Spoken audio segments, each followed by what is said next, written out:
मायावती जी, लगातार सरकार तो मना कर रही है कि कानून वापस नहीं करेंगे। आज कृषि मंत्री का फिर बयान आता है कि इस तरह से भीड़ एकजुट करके कोई भी कानून जो है वापस नहीं किया जा सकता है। किस तरह से देखते? ये बीजेपी वालों की भीड़ नहीं है जो आप 10-12 चौके चक्के पे खड़े हो जाते हैं, उसके बाद भारत माता की जय, जय श्री राम और भगवादार लहराने लग जाते हैं। ये वो वाली भीड़ नहीं है, ये हमारे किसान भाइयों की भीड़ है।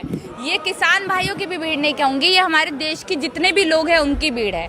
और देखिए हमारे यहाँ शुरू से आखिरी तक, शुरू से मैं बता रही हूँ, जब से हमारा भारत देश आज़ाद हुआ उससे आज तक आंदोलनों से ही सब कुछ जीता गया है। गांधी जी की हम बात कर लें, भगत सिंह जी की हम बात कर लें, या फिर जितने भी ऐसे बहुत, अशफाक उल्लाह खान की हम बात कर लें, बहुत ऐसी बड़ी बड़ी हस्तियां जिन्होंने हमारे देश के लिए कुर्बानी दे दी, तो सब कुछ ये आंदोलन से हुआ है। तो ये एक ऐतिहासिक आंदोलन है और मुझे लगता है कि इस आंदोलन के बाद हम इस लायक बचेंगे कोई भी आंदोलन खड़ा कर पाएं। बहुत देर हो चुकी है, हमें बहुत देर हो चुकी है। 7 साल जी, और घर घर जाने समझाने के लिए जाते हैं। जिस तरह से आपने खबर पढ़ी होगी, संजीव बालियान जो जाट नेता हैं वो जाते हैं तो उनका जो है वहाँ पर विरोध किया जाता है। नहीं, आप मुझे समझ नहीं आता कि आप ऐसे कानून लेकर ही क्यों आते हैं, ऐसे कानून बनाते ही क्यों हैं कि आपको लोगों को बताना पड़े कि ये कानून अच्छे हैं, आपको उनको जबरदस्ती थोपना पड़े। आप ऐसे कानून ही क्यों लेकर आते हैं? कानून तो ऐसे होने चाहिए ना कि बलात्कार पे बना रहे हो तो लोग, पूरी देश की जनता खुश हो, वाहवाही करे बीजेपी की। मैं बीजेपी को बुरा नहीं मानती, मैं सरकार को भी बुरा नहीं मानती, अपने मोदी जी को भी बुरा नहीं मानती, पर जो इनकी नीतियाँ हैं, जो इनके कानून ही लेकर आते हैं, जिस तरह से लोगों पर अत्याचार करते हैं, वो बुरी चीज है। लोग यहाँ पर कहते हैं उनके कर्म बुरे हैं, इन्होंने बिल्कुल सही कहा। लोग यहाँ पर कहते हैं कि भाई आप तो मतलब आप हमेशा मोदी के खिलाफ बोलते हैं। मैं मोदी के खिलाफ नहीं बोलती, मोदी की जगह आज शायद राहुल गांधी प्रधानमंत्री होते तो उनके खिलाफ भी मैं इसी तरह से खड़ी होती।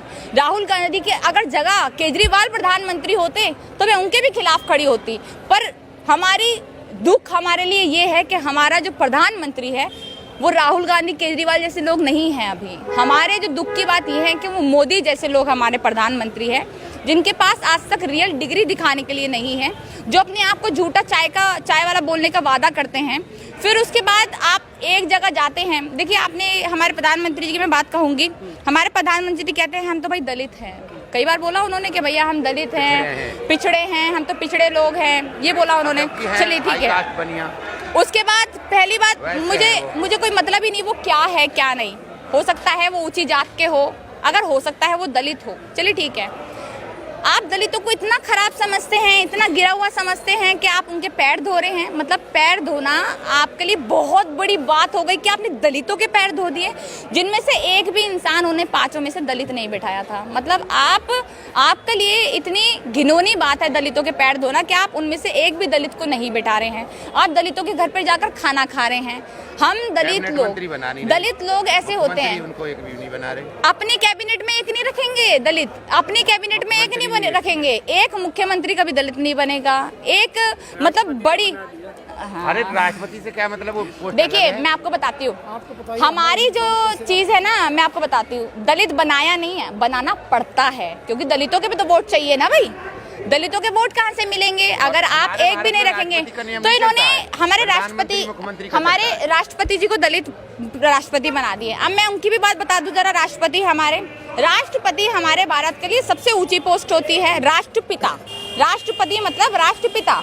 हमारे राष्ट्रपति जो हैं वो खुद भी बीजेपी के गुणगान करते हैं। उनको पता है दलितों के साथ कितने अत्याचार हो रहे हैं। हमारे राष्ट्रपति वो ही है, जब यूपी में वो एक मंदिर में चले जाते हैं तो लोग पूरे मंदिर को शुद्ध कराते हैं।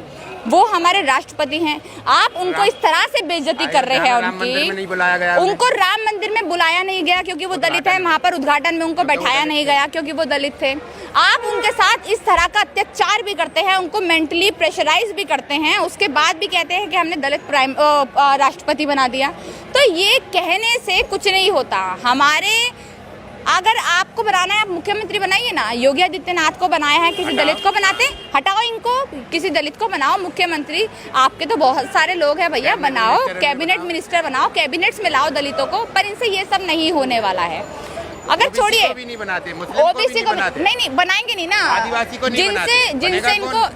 जिनसे इनको डर है ना, उनको ये कभी बनाएंगे ही नहीं। जितने भी लोगों की संख्या ज्यादा है, दलित भाइयों की कह ले, ओबीसी भाइयों की कह ले, या फिर जितने भी हमारे मुस्लिम भाइयों की कह ले, जिनकी भी संख्या ज्यादा है, अगर हम सही में बात करें ना, सही में बात करें हम, तो हमारे भारत का सिर्फ 3% लोग जो है वो ब्राह्मण हैं, सिर्फ 3% लोग भी ब्राह्मण हैं। बाकी जितने भी हैं हमारे 97% जितने भी लोग होते हैं वो अदर कास्ट है, जिसमें दलित आते हैं, ओबीसी आते हैं, मुस्लिम आते हैं, हमारे आदिवासी आते हैं, हमारे सिख भाई आते हैं, सब आते हैं, ठीक है, वो सब आते हैं। तो ये लोग क्या सोचते हैं कि जो सिर्फ 3% है ना, उनको इस तरह से हम गद्दी पे बैठा दें कि वो पूरे भारत देश पर कब्जा कर लें, और ऐसे ही बैठे हुए हैं। और ऐसे ही बैठे हुए हैं।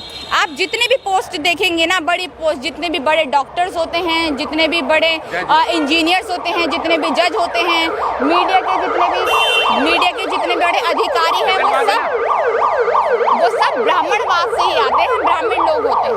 तो अगर आप कहते हैं कि आपने लोगों के लिए कुछ किया, तो ये तो साफ साफ जुमलेबाजी लगती है। आप जुमला जीवी है, हमें मालूम है। 200 से ज़्यादा किसानों की मौत हो जाती है। हरियाणा के जो कृषि मंत्री हैं जेपी दलाल, वो मजाक उड़ाते हैं, कहते हैं ये घर पे होते तब भी मर जाते हैं। शर्म नहीं आती क्या इनको? मतलब शर्म क्या, बेच खाइए, वैसे तो बेच खाइए, वैसे तो ये सही बात है। आप हमारे किसान भाइयों को कहते हैं, जिस दिन अगर आपके घर में इस तरह से कोई मरेगा ना, तब आपको पता चलेगा कि दुख क्या होता है। हमारे भारत के लिए दुख है। जब उन्होंने यहाँ पर सिंगू बॉर्डर पे आत्महत्या की थी ना हमारे किसान भाई ने थोड़े दिन पहले, तो हम वहीं पर थे, पता था कि किसान भाई ने अपनी आत्महत्या कर ली है। इतना दुख होता है और आप उनका मजाक उड़ा रहे हैं। आप के एक नेता को कुछ मर जाना चाहिए, सही बात है। अगर आप ऐसे मंत्री हैं, हमारे किसान भाइयों के लिए ऐसे कह रहे हैं कि तो अपने घर पे होते तो ये तो तब भी मर जाते, तो आपको तो शर्म से डूब मर जाना चाहिए जनाब। आपसे बेशर्म इंसान कोई नहीं हो सकता। मेरे को ना अब ये लगता है कि जिस तरह से हमारे प्रधानमंत्री आए ना, अपनी बीवी को छोड़ चुके हैं, उनको एक कहती है हमें प्याज से नहीं मतलब, जो इनका पूरा निर्मला सीतारमण, तो इनको ना मुझे ये लगता है कि इनको आप लोगों से मतलब ही नहीं है, अपनी भावना ही खो चुके हैं। इनके लिए बीवी बच्चे, माँ बहन, भाई बाप कुछ भी नहीं है। अगर वो कुछ नहीं है तो हमारे किसान भी कुछ नहीं है, हमारे अन्नदाता हमारे लिए। इनके जो अंदर की जो भावनाएं होती है ना, वो सब मर चुकी है, खत्म हो चुकी है, इनका भी कुछ बचे ही नहीं है।